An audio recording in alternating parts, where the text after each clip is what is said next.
Mi vida ha estado movida por tres grandes sentimientos.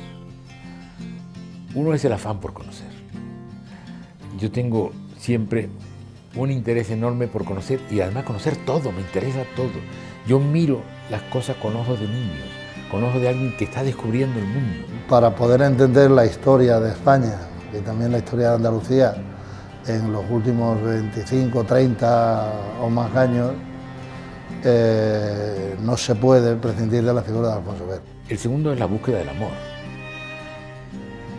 A mí me parece que el único corazón entero es el corazón roto. El corazón que está roto por el amor. Alfonso Guerra está en las antípodas del arquetipo del tópico andaluz.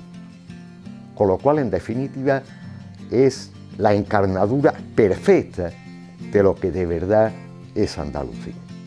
O porque se compadece, que es la tercera de las fuerzas que me han llevado en la vida para allá y para acá. La compasión por el dolor de los demás. Si no sufres cuando ves sufrir, no tienes sentimiento.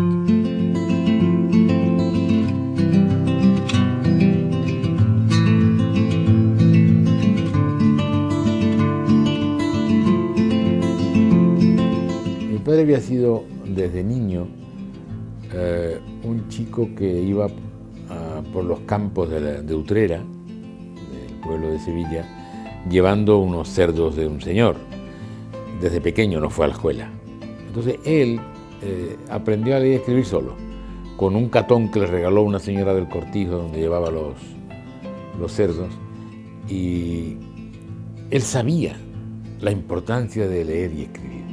Entonces decidió que sus hijos aprenderían a leer y a escribir antes de ir a la escuela. Y aprendimos todo. Entonces, claro, el choque es llegar a la escuela, te ponen con los párvulos, a ver si sabes hacer una A, a ver si sabes hacer una B. Claro, yo sabía escribir. Entonces, en el primer día dijeron, un momento, y me pasaron a la tercera clase de la primera. Eso para mí fue también una cosa que dejó mucha huella, ¿no? Porque desde el primer día pasé a ser este chico tan estudioso. Todos los recuerdos que tengo de la infancia son muy buenos. Y lo único que es un poco, que me molesta un poco, es que pasaba frío, porque no tenía abrigo, y entonces iba en camisa al colegio y en invierno pasaba mucho frío. Y veía a los demás con abrigo y me decían, ¿no tienes frío? Y yo, no, que va, no tengo frío. Estaba muerto de frío. La vida en aquella época era una vida bastante gris. La sociedad era muy gris, estaba muy militarizada. A mí me resultaba muy chocante, sin saber muy bien todavía lo que significaba, me resultaba muy chocante que por la mañana y por la tarde, cuando izaban y arriaban la bandera en el cuartel que estaba al lado de donde yo vivía, cuartel de intendencia, pues todo el mundo se paralizaba en la calle, no se podía andar, todo el mundo firme, esperando que terminaran de izar o de arriar la bandera. Y a mí me resultaba algo fuera de la realidad, parecía algo surrealista o fantasiosa, de ciencia ficción, diríamos hoy. Y eso me indicó mucho que vivía en una sociedad irregular, que aquello no era natural. Recuerdo también que nos hacían cantar en los colegios, siempre cantábamos antes de entrar. Allí en Cataluña había una base de carlismo muy importante y entonces se cantaba el Oriamendi, ese himno que es por Dios, por la patria y el rey. Y yo recuerdo que como niños decíamos por Dios, por la pata del buey. Yo encontré un texto de Machado, siendo yo un chico de 15 años, 16, no me acuerdo, 15 o 16 años, en el que hablaba de que su padre le había llevado al retiro a ver un mitin, y que en el mitin habló un señor que se llamaba Pablo Iglesias y decía de él que su voz tenía el timbre inconfundible de la verdad humana. Me pareció una frase redonda. Y yo tengo que saber quién es este Pablo Iglesias, no sabía quién era. Entonces empecé a buscar en librería, no había nada, estaba naturalmente prohibido. Pero en casa del padre de un amigo, en casa de un amigo, su padre tenía una biblioteca y encontré una biografía que había hecho Juan José Morato sobre Pablo Iglesias. Eran en realidad 4 biografías en el mismo libro, uno de ellos Pablo Iglesias. Lo leí y me entusiasmó. Entonces me dirigió hacia las ideas del socialismo Machado. Todo pasa y todo queda, pero lo nuestro es pasar, pasar haciendo caminos, caminos sobre la mar. Yo organicé las juventudes y inmediatamente el partido. Yo creo que yo tendría 18, 19 años, sí, 18 años. Éramos 3 organizadores, los 3 nos llamábamos Alfonso. Qué casualidad. Parecía un partido monárquico, todos Alfonso. Alfonso Fernández Torre, que fue realmente mi maestro de socialismo, un hombre de una oratoria muy brillante, que había estado en la cárcel, condenado a muerte, le habían prohibido su profesión de abogado y él estaba pues de guarda de un garaje en la calle San Vicente de Sevilla, y allí iba yo a que me hablara del socialismo, de la historia, y ahí aprendí yo las bases del socialismo. Su hijo, Alfonso Fernández Malo, escritor, y yo.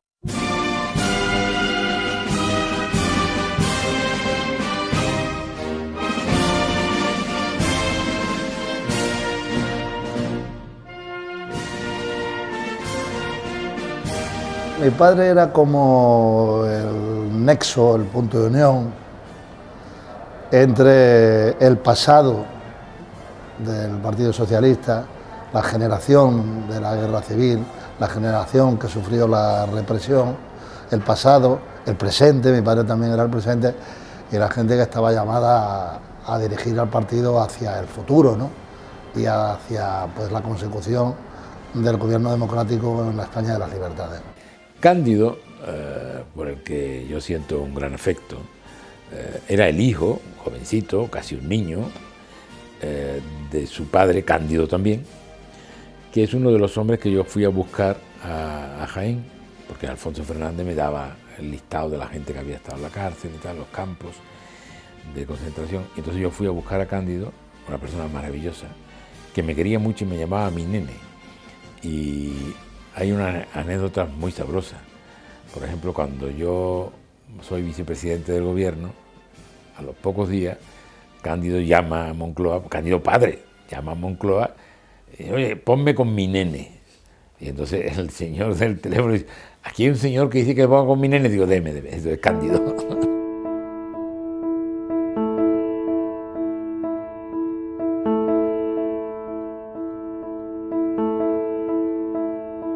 En mi casa, en aquellas reuniones, Alfonso Guerra, Guillermo Galeote, amigos míos que llamábamos, otra serie de gente, pues efectivamente se volvió a renacer el Partido Socialista en una provincia donde tengo que manifestar que era relativamente fácil que el Partido Socialista renaciera porque hay una gran tradición histórica de militancia socialista.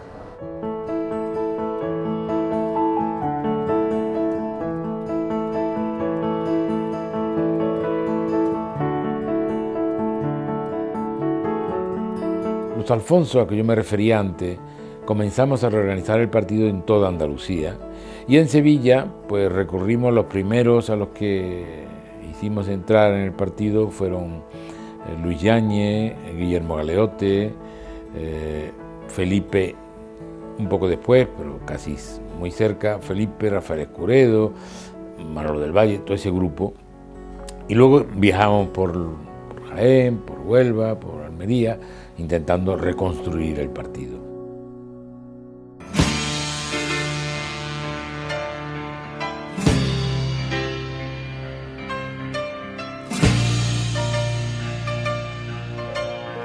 Yo conocí a Alfonso Guerra en términos políticos, efectivamente en Carmona, en el año 76, en esa época de la tolerancia con relación a los partidos, muerto Franco, ¿no?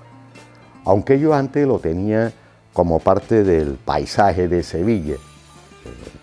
Yo vivía muy en el centro, en la calle Placentines, y entonces Alfonso Guerra, una figura, formaba parte del paisaje urbano, muy probablemente por su relación con la primera ubicación de la librería Antonio Machado, ¿no? La transición para mí empieza en julio del 74, porque en julio del 74 el dictador se pone enfermo con flebitis. Entonces la gente decía, se puede morir, no era inmortal, se va a morir. Y tanto en el régimen como en los que luchábamos contra el régimen, se pone en marcha que esto va a cambiar. Y empezamos a preparar lo que sería el momento de la muerte, cómo reaccionar al momento de la muerte, qué hacer respecto a la sociedad. Nosotros en septiembre habíamos elaborado un documento que llevamos a Suresnes, que se aprobó en Suresnes, que era un manifiesto a la sociedad, qué queremos los socialistas. Y lo que hicimos fue desarrollar ese documento, preparar ese documento y naturalmente poner a la organización clandestina, ponerla en tensión, porque íbamos a tener que intervenir en la vida política. Españoles, Franco ha muerto. Libertad, libertad, sin ira, libertad. Guárdate tu miedo y tu ira, porque hay libertad, sin ira, libertad. Y si no la hay, sin duda la habrá. Libertad, libertad, sin ira, libertad. Guárdate tu miedo y tu ira, porque hay libertad, sin ira, libertad. Y si no la hay, sin duda la habrá. Sabíamos que dentro del régimen había un sector que quería llegar a algún tipo de acuerdo, aunque todavía no habíamos conectado. Y cuando muere Franco, eso se dispara, nombran a Adolfo Suárez, y Adolfo Suárez toma esto como una tarea, y hay una entrevista entre Adolfo Suárez y Felipe González, que yo creo que tuvo la enorme suerte de que quedaron seducidos el uno del otro y el otro del uno, y eso facilitó la posibilidad del entendimiento. Se crea la Comisión de los 9, de toda la oposición democrática, que negocia con el gobierno de Adolfo Suárez, y negocia pues que haya elecciones libres, se fija más o menos la fecha, y ya a partir de ahí, junio del 77, un Congreso de los Diputados, un Senado elegido, y se toma la decisión por los socialistas de que tiene que ser constituyente.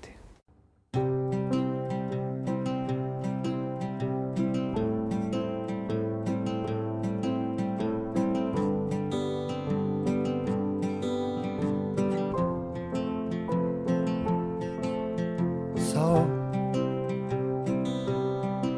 if you ever want something and you call. Durante los últimos años de vida de Franco, en el PSOE, bajo el liderazgo de Alfonso Guerra, se organizó toda una red de especialistas en cuestiones electorales. Es decir, en todo lo que iban a ser circunscripciones en todas las provincias, había equipos que habían pasado por los cursos de formación y demás, y se había preparado toda una estrategia y una técnica basada en la experiencia de los partidos socialdemócratas europeos que mejor lo habían hecho, sobre todo el partido alemán, el Partido Socialdemócrata Alemán y el Partido Socialista Sueco. Y entonces, claro, se dice que la campaña del PSOE, coordinada desde el 77 por Alfonso Guerra, eran las mejores campañas políticas que se hacían en la época. Entonces venían incluso especialistas de otros países a ver cómo se hacían aquellas campañas. Claro, el PSOE dio una gran sorpresa. En el ambiente se pensaba que los que ganarían las elecciones, y sobre todo los que harían la gran campaña, sería el Partido Comunista.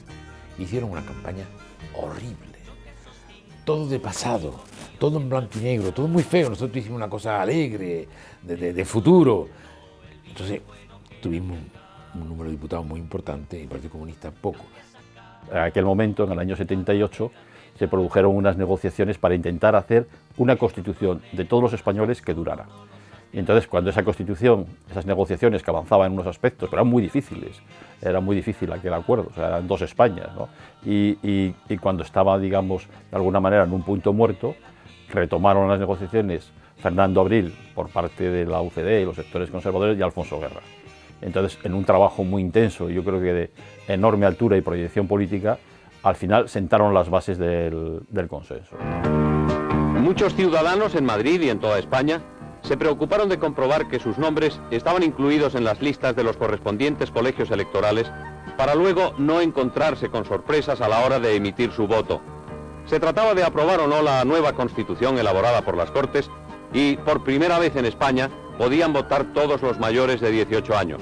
La coincidencia de esas dos personas, las cenas de esas dos personas son las que hacen posible, en un momento en que estaba en crisis, poder hacer la Constitución. Son las dos personas que aunan los esfuerzos de todos para poder hacer la Constitución que tenemos. Durante toda la noche, las máquinas computadoras trabajaron de firme para recoger y ordenar todos los datos que iban llegando al Palacio de Exposiciones y Congresos, donde se había montado el centro de información. En las primeras horas de la madrugada del día siguiente ya se tenía una orientación fiable sobre los resultados que el ministro del Interior fue transmitiendo a los miles de informadores nacionales y extranjeros allí reunidos. La Constitución española de 1978 yo creo que ha sido un elemento fundamental en la historia de los dos últimos siglos. Las constituciones españolas duraban muy poco. ¿Por qué duraban muy poco? Porque se hacía por media España contra la otra media. Por una vez en el 78, nos ponemos de acuerdo todos, de 350 diputados, solo 6 votan en contra de la Constitución. Se lleva a referéndum el 90% de los españoles. En todas las comunidades autónomas, todavía no había comunidades, en todas las regiones se aprueba, también en el País Vasco, que algunos falsifican y dicen que allí no se aprobó, sí se aprobó. En todas las provincias. Y en Cataluña, por cierto, con más votos que en Madrid. O sea, hay un éxito total de que hay que ponerse de acuerdo. La capacidad para dialogar, desde la firmeza en las posiciones, pero también desde el reconocimiento de que solo si todo el mundo deja algo en el camino, se logra llegar a acuerdos en cosas tan importantes, en este caso como la Constitución del 78, yo creo que ponen de manifiesto que algunas cosas, ¿verdad?, le debemos colectivamente los ciudadanos a Alfonso Guerra. Take my hand, let's see where we wake up tomorrow. Best laid plans sometimes are just a one-night stand. I'll be damned, Cupid's demanding back his arrow. So let's get drunk on. Felipe y Alfonso, es que Felipe y Alfonso fueron todo. Felipe y Alfonso fueron todo, fueron esa puerta que se abre a la libertad, esa puerta que se abre a la esperanza. Ese fue Felipe y Alfonso Guerra en este país, con sus cosas buenas y otras menos buenas. Seguro que a lo largo de estos años también han hecho cosas menos positivas, pero además es que fueron quienes pusieron en marcha la arquitectura, o sea, diseñaron la arquitectura de un modelo de sociedad totalmente distinta y tuvieron la posibilidad de no solo hacer el proyecto arquitectónico, sino de construirlo, de levantarlo.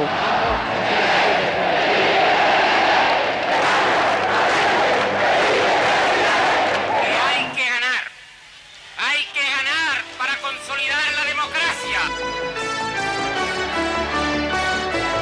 La primera cuestión que planteamos al llegar al gobierno, que nos planteamos Felipe González y yo, fue: hay muchas cosas que taponar, está todo, hay muchos problemas, muchísimos. ¿Qué hacemos? ¿Establecemos un orden de prioridades, vamos haciendo, o empezamos todo a la vez? Claro, la esperanza que había en la gente, la ilusión que había, nos llevó a la conclusión de que había que hacerlo todo a la vez, que había que meterse en todo. Uno de los problemas era la presencia del ejército en la vida política y ese derecho que se arrogaba el ejército de decir cómo tenía que ser España y por consiguiente ejercer una influencia significativa sobre los gobiernos. La dependencia de del ejército, del poder político, del poder civil, se produce a partir del año 82. Claro, había que lograr el ingreso en la Comunidad Económica Europea, después Unión Europea. Había que consolidar la democracia, había que luchar con un terrorismo que cada día era más rampante, había que arreglar la situación económica que tenía un 24% de inflación, que tenía un paro creciente tremendo. Había que atender a todo y fue muy difícil. España era uno de los países que tenía más atrasos, más desigualdades, y se hizo, el primer gran paso fue lo que se llamó la universalización de los derechos. todas las personas que no tenían derecho a la salud, fueron incluidos 8 millones de españoles, hubo un esfuerzo enorme en la educación gratuita igual para todos, hubo un gran esfuerzo también en pensiones, había muchas personas que no estaban cubiertas, y bueno, y luego aparte del impulso económico, el crecimiento, eso es algo que están estudiando los historiadores y que lo van a estudiar, pero fue una época de logros fundamentales. Las mujeres y los hombres empezamos a tener derechos en igualdad de condiciones. Y yo creo que la mejor muestra de un país democrático es ese, la igualdad que existe entre las personas y por supuesto la igualdad que existe entre los hombres y las mujeres. Se igualó las dos Españas que había, la rural y la urbana. La España rural no se parecía en nada a la España urbana y logramos en poco tiempo que fueran iguales. Que en los pueblos hubiera cines, piscinas, polideportivos, casas de cultura, centros de día, que no había nada en los pueblos. Había que ir a la ciudad para todo. Andalucía creo que es la única comunidad autónoma que no ha perdido ni un solo pueblo. Ni un solo pueblo. Tú te vas a otras comunidades autónomas y ha habido de alguna manera un éxodo. Bueno, también es verdad que los ayuntamientos normalmente, los pueblos son mucho más pequeños, pero en Andalucía no se ha abandonado ni un solo pueblo, porque las políticas que se desarrollaron, que se pusieron en marcha, permitía precisamente asentar la población al territorio.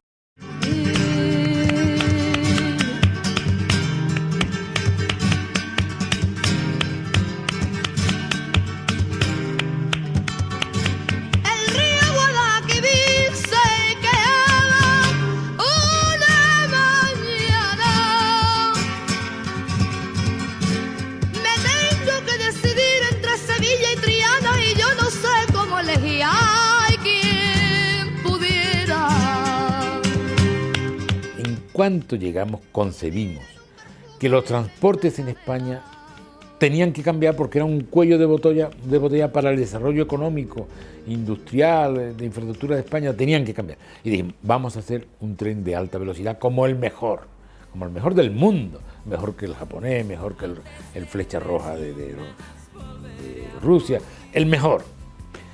Y empezamos a trabajar. ¿A dónde va el tren? Entonces, había dos fórmulas de entender. A Sevilla, donde se iba a hacer la Exposición Universal, y era una manera también de hacer un escaparate de organización y de potencia industrial, o a Barcelona, donde se iba a hacer la Olimpiada. Yo tengo que manifestar que yo personalmente era escéptico en relación con el empuje que podía dar la exposición del 92, o incluso con el tendido del AVE a Sevilla, el AVE Madrid-Sevilla.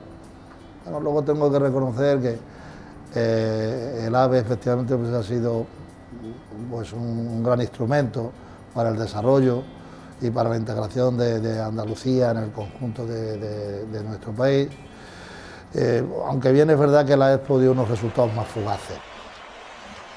Incluso en el interior del gobierno hubo una pugna, porque había algunos ministros catalanes, sobre todo entonces ministro de Defensa, que decía despectivamente que teníamos que hacer un tren rápido para Europa, no para África. Entonces yo tenía un argumento que era irrebatible. Decía, bien, me parece bien, el argumento está muy bien, pero vamos a ver. Si hacemos un tren rápido a Barcelona, no tengo ninguna garantía de que después se vaya a hacer un tren a Andalucía. Ninguna. Sin embargo, sé que si hacemos un tren hacia Andalucía, un día habrá un tren a Cataluña, ¿verdad? Pues entonces hay que hacerlo a Andalucía. Nuestra democracia es deudora del esfuerzo y compromiso de personas como Alfonso Guerra González, político sevillano que desde la legislatura constituyente defiende como diputado los valores y principios de nuestra Constitución. Vicepresidente primero del Gobierno, fue parte fundamental de un proyecto que afianzó el color de la esperanza, de la justicia y de la igualdad en todos los pueblos de nuestra tierra. Atrás quedan ya los duros años de sometimiento y violencia. Atrás también el aliento de la transición y el despertar democrático. Pero por delante aún nos queda el presente de una Andalucía, de una España plural y democrática, imposible de entender sin la contribución de personas como Alfonso Guerra. Los andaluces son los más cultos no porque originalmente lo sean, sino porque han aceptado siempre la cultura de todos. Son universales. A mí cuando me dicen, pero los andaluz, no, mire usted, lo andaluz es lo universal, no es lo específico, es lo universal. Nuestra idiosincrasia es la universalidad. Se nos entiende nuestro arte, nuestra representación. Tantos poetas, tantos pintores, tantos cantadores. En el mundo entero se entiende, en Japón y en la Cochinchina.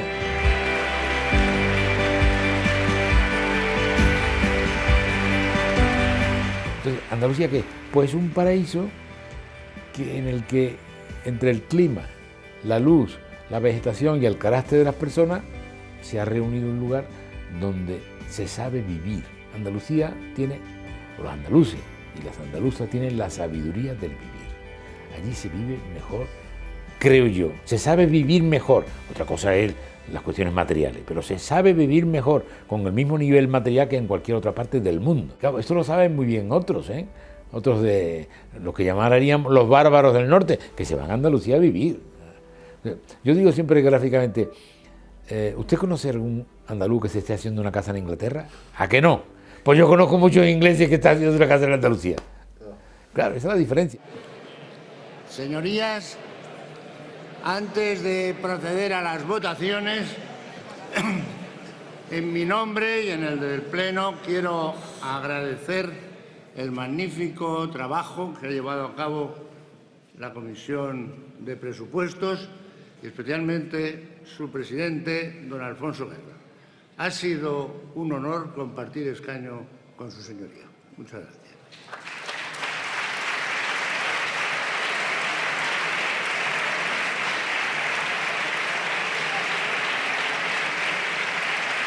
La gente te pregunta cómo está Alfonso y dónde está Alfonso, te das cuenta que no era una despedida protocolaria, que era una despedida que mucha gente también te dice ahora que lo echo de menos.